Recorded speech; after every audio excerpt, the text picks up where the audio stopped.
বেদাতের বিরুদ্ধে না বলা এটা মধ্যম পন্থা, শিরকের ব্যাপারে না বলা এটা মধ্যম পন্থা, দ্বীনের ব্যাপারে কোনো আপোষ কাবিতা করার নাম মধ্যম পন্থা না, এটা মধ্যম পন্থার মারাত্মক বিকৃত ব্যাখ্যা। এটাই যদি মধ্যম পন্থা হয় তা আল্লাহর জমিনে একজন নবীও মধ্যমপন্থী ছিলেন না। আপনার আমার সমাজে শিরিক চলতেছে, আমি স্বচক্ষে দেখতেছি এটা শিরিক।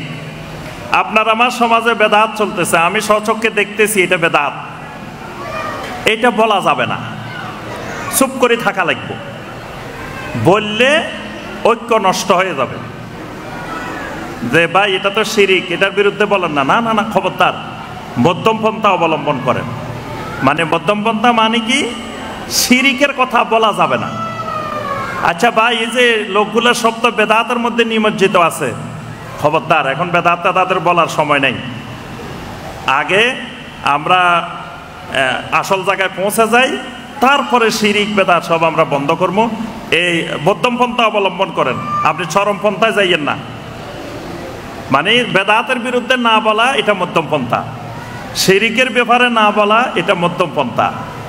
তারপরে আপনি আরো সমাজে অসংখ্য জিনিস আপনি দিন বিরোধী দেখতেছেন, এগুলা না বলা এটা মধ্যম পন্থা।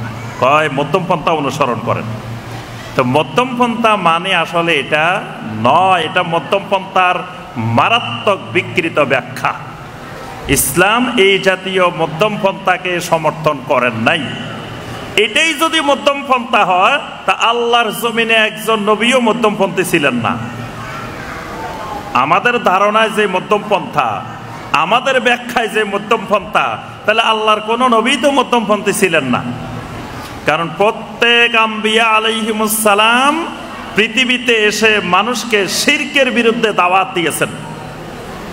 আল্লাহ পাক যত নবী রাসূল পাঠিয়েছেন, নূহ আলাইহিস সালাম থেকে শুরু করে মুহাম্মদুর রাসূলুল্লাহ সাল্লাল্লাহু আলাইহি ওয়াসাল্লাম পর্যন্ত প্রত্যেক আম্বিয়া আলাইহিমুস সালাম পৃথিবীর মানুষকে শিরকের বিরুদ্ধে তাওহীদের পক্ষে, তাওহীদ মানার দাওয়াত দিয়েছেন। তাহলে যদি তারা মনে করতে না না না, এখানে শিরকের বিরুদ্ধে বললে সমাজে বিভক্তি সৃষ্টি হবে, ঐক্য নষ্ট হয়ে যাবে, ফিতনা সৃষ্টি হবে, সুতরাং এখন চুপ করে থাকি, বলার দরকার নাই, তাহলে আর নবী রাসূলেরা দুনিয়াতে দাওয়াতও দিতে পারতেন না, কিছুই করতে পারতেন না।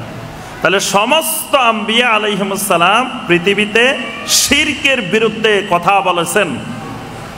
শিরকের বিরুদ্ধে কথা বলার কারণে আমরা দেখি যুগে যুগে আম্বিয়া আলাইহিমুস সালাম অসংখ্য নির্যাতনের শিকার হয়েছেন, অসংখ্য রকমের বিপদ আপদ মুসিবতের সম্মুখীন হয়েছেন, কিন্তু তারা ওই মধ্যম পন্থা অবলম্বন করেন নাই।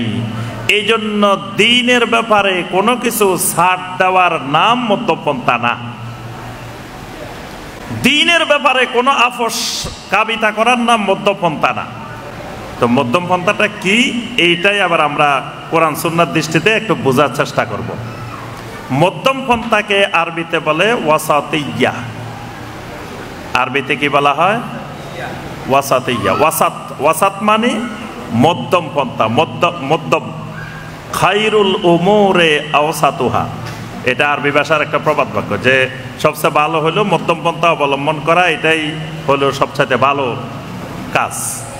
এখন এই ওয়াসাত বা ওয়াসাতিয়া, ওয়াসাত এবং ওয়াসাতিয়া বলতে কি বোঝায়?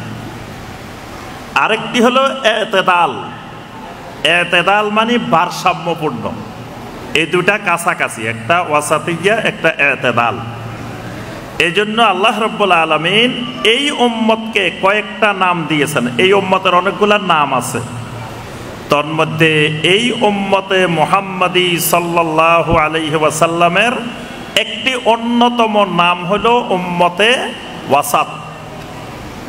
এজন্য শাইখুল ইসলাম ইবনে তাইমিয়া রাহমাহুল্লাহ একটা আকীদার কিতাব আছে, শাইখুল ইসলাম ইবনে তাইমিয়া রাহমাহুল্লাহর। ওই কিতাবের নাম কি? জি, আজকে মেধাবী স্টুডেন্ট নাই মনে হয়, সব দুর্বল স্টুডেন্ট।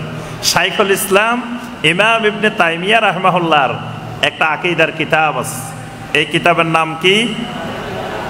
আকীদায়ে ওয়াসাতিয়া। এই আকীদায়ে ওয়াসাতিয়া মানে হলো এটা মধ্যম পন্থার আকীদা। মানে আহলুস সুন্নাহ ওয়াল জামাতের আকীদাটাই হলো আকীদায়ে ওয়াসাতিয়া, এটা মধ্যম পন্থার আকীদা। আল্লাহ রাব্বুল আলামিন এই উম্মতের নাম দিয়েছেন উম্মতে ওয়াসাত।